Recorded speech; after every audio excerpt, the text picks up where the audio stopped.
দেশে তরলীকৃত petroleum gas LPG সরবরাহ সংকট দিন দিন ভয়াবহ রূপ নিচ্ছে। সংকট নিরসনে জ্বালানি বিভাগ ও এলপিজি অপারেটরদের মধ্যে একাধিক বৈঠক অনুষ্ঠিত হলেও বাস্তবে তার কোনো ইতিবাচক প্রভাব দেখা যাচ্ছে না। উল্টো মূল্য সমন্বয় ও ব্যবসায়ীদের হয়রানি বন্ধের দাবিতে আজ থেকে দেশব্যাপী এলপিজি সিলিন্ডার বিক্রি বন্ধের ঘোষণা দিয়েছে এলপি গ্যাস ব্যবসায়ী সমবায় সমিতি লিমিটেড।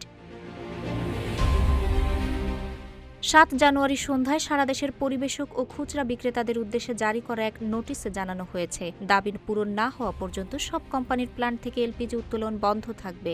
এর ফলে দেশজুড়ে এলপিজি সিলিন্ডারের সরবরাহ পুরোপুরি বন্ধ হয়ে যাওয়ার আশঙ্কা তৈরি হয়েছে, যা সরাসরি ভোক্তাদের জীবনযাত্রায় বড় ধাক্কা দিতে পারে।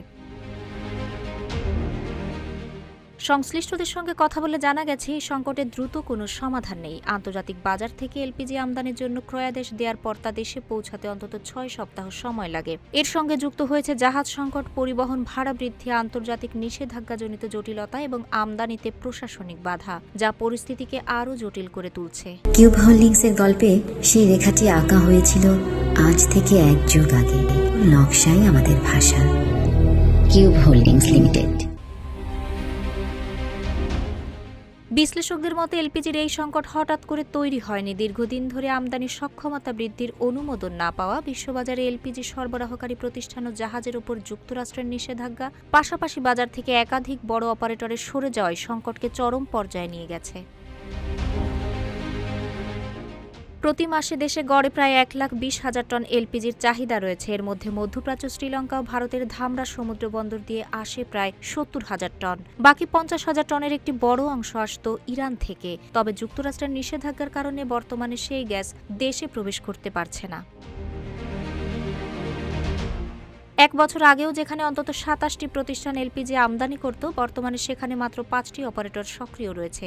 বাজারে থাকা প্রায় ৫.৫ কোটি সিলিন্ডারের মধ্যে রিফিল হচ্ছে মাত্র ১,২৫,০০,০০০। বাকি ৪,২৫,০০,০০০ সিলিন্ডার অব্যবহৃত অবস্থায় পড়ে আছে, যার বেশিরভাগই নিষ্ক্রিয় অপারেটরদের মালিকানাধীন। এলপিজি অপারেটরস অব বাংলাদেশ লোআব জানায়, দেশের ২৮টি কোম্পানির মধ্যে ২৩টির আমদানির অনুমোদন থাকলেও বাস্তবে অধিকাংশই আর গ্যাস আমদানি করছে না। কেউ কেউ ব্যবসা বন্ধের পথে, আবার অনেক প্রতিষ্ঠান ব্যাংক ঋণের কিস্তি পরিশোধ করতেই হিমশিম খাচ্ছে। এদিকে নভেম্বর ও ডিসেম্বরে এলপিজি আমদানি বাড়লেও বাজারের সংকট কাটেনি। ব্যবসায়ীদের একাংশের অভিযোগ, বিশ্ববাজারের মূল্যসূচক আগে থেকেই জানার সুযোগ থাকায় কিছু পরিবেশক ও ডিলার কৃত্রিম সংকট তৈরি করে বেশি দামে গ্যাস বিক্রি করছেন। যদিও খুচরো বিক্রেতারা বলছেন, তারা পরিবেশকদের কাছ থেকে যে দামে কিনেছেন তার চেয়ে সামান্য লাভ রেখেই বিক্রি করছেন। জ্বালানি বিভাগের সচিব মোহাম্মদ সাইফুল ইসলাম জানান, অপারেটরদের দেয়া তথ্য দেশের সংকট তৈরি হওয়ার কথা নয়, তবে শীতকালে বৈশ্বিক চাহিদা বৃদ্ধি, পাইপলাইনের বিকল্প হিসেবে এলপিজির ব্যবহার এবং বাজার থেকে অনেক অপারেটরের সরে যাওয়াই বর্তমান পরিস্থিতির জন্য দায়ী।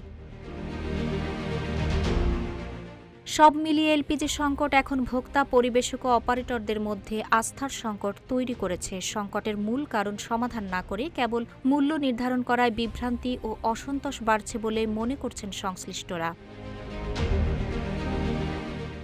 নিউজ ডেস্ক, রূপালী বাংলাদেশ।